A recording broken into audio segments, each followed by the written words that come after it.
Europe 1. Il est 8h16. Patrick Cohen, vous recevez ce matin le patron des patrons, le président du MEDEF. Bonjour Pierre Gattaz. Bonjour Monsieur Cohen. Je vous présente Olivier Samin qui suit les questions sociales à la rédaction d'Europe 1, qui se demande parfois à quoi sert le MEDEF. En disant cela, j'ai dévoilé une partie de la question qui vous posera dans quelques minutes. D'abord Versailles, où Emmanuel Macron avait donné rendez-vous à des chefs d'entreprise du monde entier. Vous y étiez ? Non, j'y étais pas. Non, j'y étais pas parce que je ne suis pas un chef d'entreprise étranger et je ne vais pas à Davos. Donc le patronat français n'est pas là pour accueillir le patronat étranger. Mais écoutez, on l'a fait à plusieurs reprises. Moi, j'ai passé beaucoup de temps à l'étranger, à Davos il y a 2 ans, pour essayer de vanter les atouts de la France, les mérites de la France. Moi, j'ai trouvé que c'était une très belle initiative d'Emmanuel Macron de profiter des voyageurs et des voyages vers Davos, de ces chefs d'entreprise internationaux, pour s'arrêter à Versailles et écouter un peu les réformes en cours. Donc Versailles, c'était une bonne idée.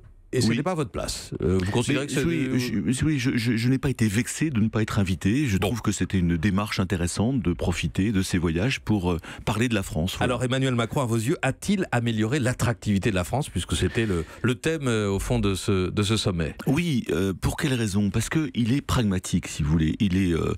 C'est pas de la politique que je fais, c'est qu'il faut faire une politique économique pragmatique. Le pragmatisme est très important. Il a ainsi expliqué les réformes qu'il allait faire. Il est en train de les faire. Sur l'aspect social, l'aspect fiscal. Il faut simplifier tout ça. Ça fait des années qu'on en parle. Et bien, Emmanuel Macron le fait. Et, point. Donc, la confiance est revenue. C'est ça qui est très important. Et la confiance, c'est 50% du business.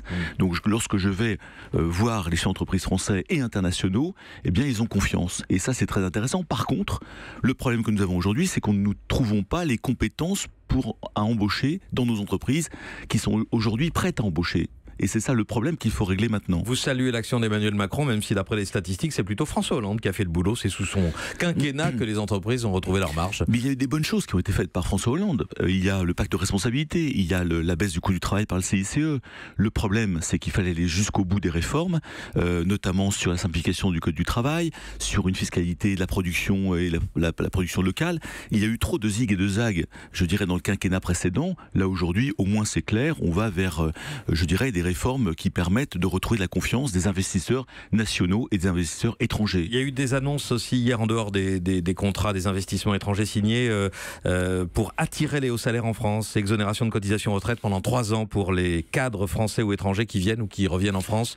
Oui, bonne idée. C'est très important. Tout ce qui permet d'améliorer l'attractivité, de faire revenir des cadres, de faire que les étrangers viennent en France, développent leur entreprise en France, restent en France pour la développer, c'est extrêmement important. Il faut qu'il y ait plus d'entrepreneurs du monde entier qui viennent en France, qui restent pour créer de l'emploi et investir en France. Aujourd'hui, et ça va être trop longtemps que des jeunes ou moins jeunes créent leur entreprise et partent à Londres ou partent dans la Silicon Valley. Donc je pense que tous les moyens pour garder les talents français, les talents étrangers en France sont des bonnes mesures. Que pensez-vous du slogan d'Emmanuel Macron, la France est de retour?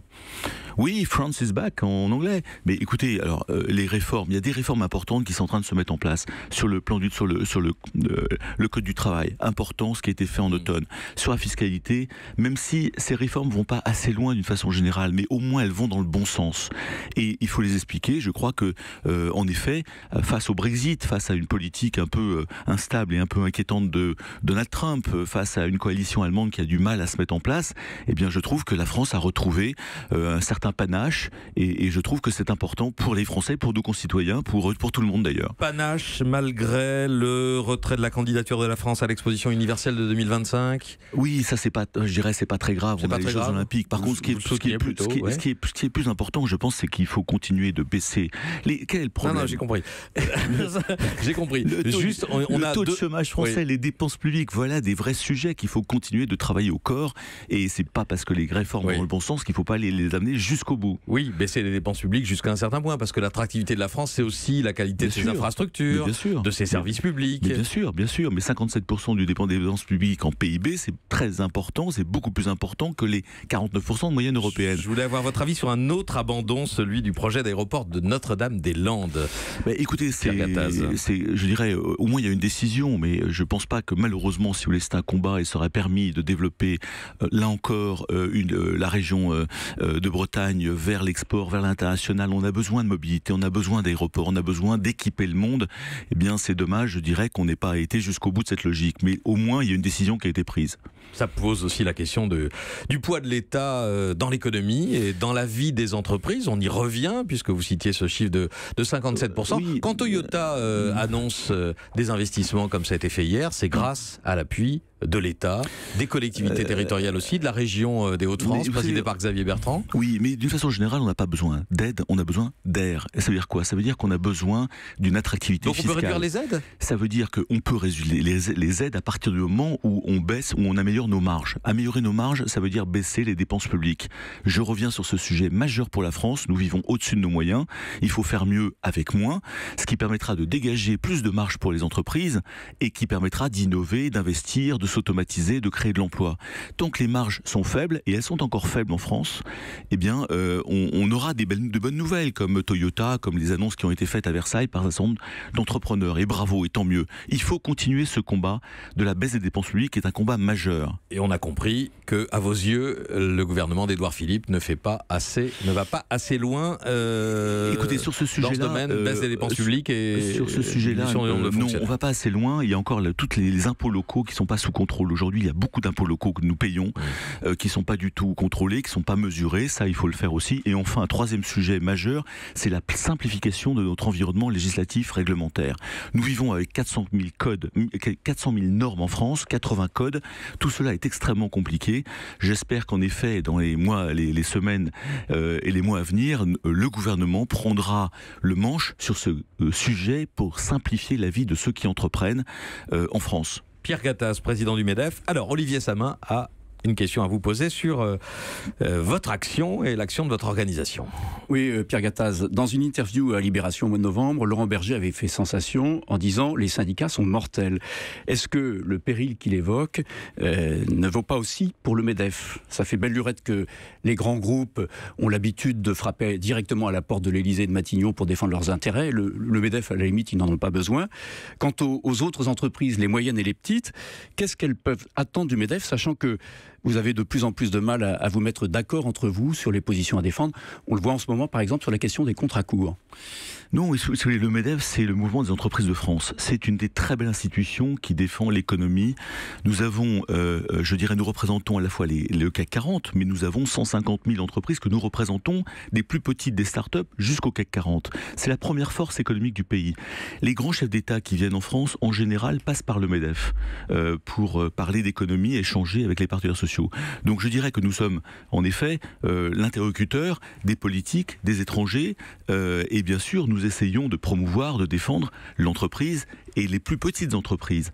Donc il n'y a pas de problème particulier. Nous avons poussé beaucoup de réformes, nous avons fait beaucoup de propositions et nous avons eu le plaisir de voir que certains des candidats à la présidence de la République ont récupéré nos réformes, ont pris nos réformes. Alors ce sont des réformes de pragmatisme, c'est comme ça que tous les pays du monde fonctionnent. Nous sommes contents de voir que certaines de nos réformes sont en train d'être appliquées. Donc vous avez de l'influence, c'est ça, sur la vie politique du pays? Vous arrivez à peser sur les politiques publiques? Mais oui, mais c'est pas le MEDEF qui compte, c'est le fait qu'on redresse notre économie et c'est que on baisse le chômage et que nos jeunes aient du travail. Et le MEDEF représentant les entreprises et des plus petites aux plus grandes, je dirais, a une voix qui porte et qu'on essaye de faire porter, bien sûr, et nationalement et internationalement. Mais, Olivier Samin... Mais au-delà de ça, avec les ordonnances Macron qui vont décentraliser les négociations au niveau des branches et des entreprises, le MEDEF, qui est une structure interprofessionnelle, ne va plus avoir de justification. Mais si, parce qu'il y aura toujours besoin de faire beaucoup de pédagogie sur le fonctionnement du monde, sur les grandes mutations, sur le numérique, sur le climat, sur l'environnement, sur tous ces marchés, toutes ces opportunités, sur la simplification. Et sur ces questions, vous avez du mal à vous entendre entre vous. On voit bien qu'il y a des intérêts très divergents entre les différentes fédérations. Globalement, nous sommes d'accord à 90%, on va dire. Alors en effet, vous avez des sensibilités plus sociales, voire plus syndicales dans le patronat, et des sensibilités plus libérales. Et vous avez aussi des sensibilités entrepreneuriales. Eh bien, nous faisons le mix de ces trois sensibilités, et je dirais que nous nous retrouvons sur 90% de nos convictions. Les convictions, c'est que l'entreprise est absolument fondamentale pour un pays, pour tous les pays qui se développent. C'est là où on crée la richesse, c'est là où on crée l'emploi.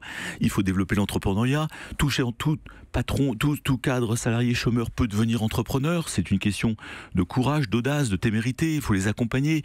Donc je dirais qu'on fera peut-être un petit peu moins de social au niveau national, par des grandes messes qui seront plus en effet dans les branches et beaucoup plus sur le terrain. Mais je crois qu'en effet, de faire beaucoup plus d'économie qui est un tout petit petit peu moins de social, sachant que l'économique tire le social, eh ben c'est pas complètement idiot. Je pousse un modèle qui est un modèle suivant, qui est le modèle d'une excellence française en termes économiques, profondément humain et profondément respectueux de l'environnement. C'est un triptyque. Et les 3 sensibilités que vous venez de décrire au MEDEF, Pierre Gattaz, laquelle va l'emporter pour votre succession, puisque vous devez céder votre fauteuil au mois de juillet? Écoutez, moi je crois que le MEDEF a toujours tenté de mettre, je dirais comme président, quelqu'un qui correspondait à l'environnement politique. Aujourd'hui, nous sommes dans un monde où il faut, dans un mode où on est peut-être un peu moins dans le combat systématique, dans la pédagogie, l'accompagnement, mais dans une grande vigilance. Moi je crois qu'il faut continuer d'avoir quelqu'un qui permet surtout de faire de la pédagogie à nos concitoyens sur le rôle fondamental de l'entreprise et de l'économie. Vous faisiez du combat ou de la pédagogie? Moi j'étais beaucoup dans les deux, en général. Non, mais il était clair que si vous voulez, il y a eu beaucoup de choses à contrer, des mauvaises idées, des taxes supplémentaires, des obligations supplémentaires. Donc on tourne la page du combat et on repasse à davantage de pédagogie. Mais aujourd'hui, on est beaucoup plus, et je le fais depuis pas mal de temps, dans la pédagogie, l'accompagnement, l'incitation, la motivation. Olivier Sama, mais dans une certaine vigilance quand même. Oui, un portrait qui se dessine ou pas, non, on avait pensé pour cette mission à Jean-Dominique Sénard. Malheureusement, il est trop vieux. Le patron de Michelin. Et du coup, celui qui prendra sa place, ou votre place plutôt, quel portrait doit-il avoir? Écoutez, il sera élu par ses pairs. Jean-Dominique Sénard, malheureusement, était trop vieux. On a des statuts, on n'a pas contrôlé les statuts. On a le corps électoral du MEDEF n'a pas souhaité changer ses statuts. Donc voilà, la décision a été prise, là encore. Merci Pierre Gattaz, président du MEDEF, d'être venu ce matin au micro d'Europe 1. Merci beaucoup. Europe 1.